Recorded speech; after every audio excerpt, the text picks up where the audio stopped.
ధనాన్ని సంపాదించుకునే క్రమంలో అంటే మన ధనం మనం సంపాదించుకుంటున్నా కూడా ఎదుటి వాళ్ళ ఏడుపు అనేది ఎప్పుడు మన మీద ఉంటూనే ఉంటది. శత్రు బాధలు పెరుగుతూనే ఉంటాయి. శత్రువులు మనం ఏం చేయకపోయినా కూడా శత్రువులు తయారైపోతూ ఉంటారు. అలా ధనం సంపాదించుకునే క్రమంలో శత్రువులు ఎక్కువైపోతూ ఉంటారు. అలా శత్రు బాధలు తగ్గి ధనం సంపాదించుకోవాలి ప్రశాంతంగా అంటే ఏదైనా ఒక రహస్యం మన వేదాల్లో ఉన్న రహస్యాన్ని మాకు తెలియజేస్తారా? సో మనకి ఏం చెప్తారంటే భాతృవృద్ధి అంటారు. ఓకే, భాతృవృద్ధి అంటారు. భాతృ అంటే ఎవరంటే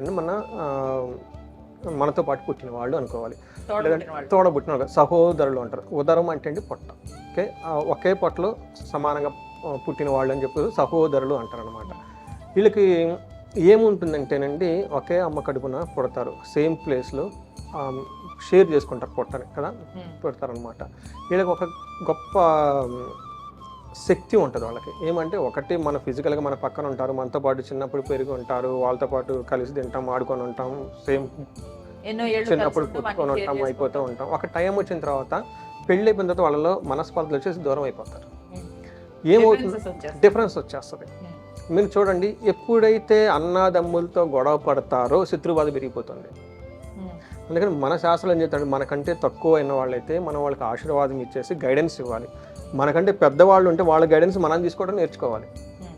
అందుకని మనకంటే పెద్దవాళ్ళ దగ్గర ఆశీర్వాదం తీసుకోవటం, గైడెన్స్ తీసుకోవటం, వాళ్ళ పాదాలకు దండం పెట్టడం, వాళ్ళకి ఈవెన్ పెళ్ళిడికి శుభలకు కూడా వాళ్ళ పేరు వేయాల్సిందే కంపల్సరీ.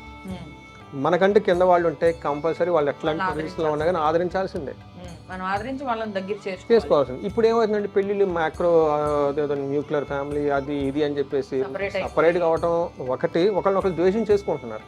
వాళ్ళు ఈ ఇంటి కాకి మీద ఆ ఇంటి కాకి మీద అంటారు, ఈ ఇంటి వాళ్ళని వైఫ్లు కూడా కారణం అవుతారు కొన్ని సందర్భాల్లో. అంటే మీ అన్న ఇలా చేస్తున్నాడు చూడు, మీ తమ్ముడు ఇలా చేస్తున్నాడు చూడు అని చెప్పి రెచ్చగొట్టేస్తూ ఉంటారు కదా. అందుకని మనకేం చెప్తారంటే శత్రు బాధ మీకు ఉండాలి అంటే ఈ అన్నాదమ్ముల మధ్య సత్సంబంధాలు పెంచుకుంటూ ఉండాలి, ఆడపిల్లను కూడా గౌరవించుకుంటూ ఉండాలి. రెండు, ఆడపిల్ల వదిన వరుస అవుతుంది, ఎక్కువ అవసరం. ఈ మధ్య ఇది మరదళ్ళు వదినలు అది పోయింది, ఆ పెళ్లి కాగానే ఈ కేసులు ఏ అయిపోతుంది అనమాట. వాళ్ళు ఉండటం కూడా శత్రు బాధతో భయపడుతూ ఉంటారు. ఎంత సంపాదించుకున్న ఏం లాభం అండి, చిన్న ప్రాబ్లం వచ్చినప్పుడు పలకరించేవాళ్ళు లేకపోతే.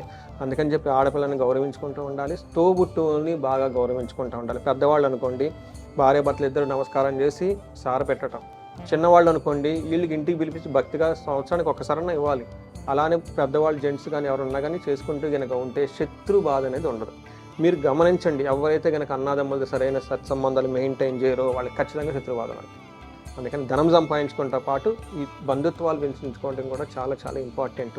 అమ్మవారికి బాగా నచ్చుతుంది. అందుకని సంతాన లక్ష్మి అంటారు అమ్మని. ఏమంటారు? సంతాన లక్ష్మి.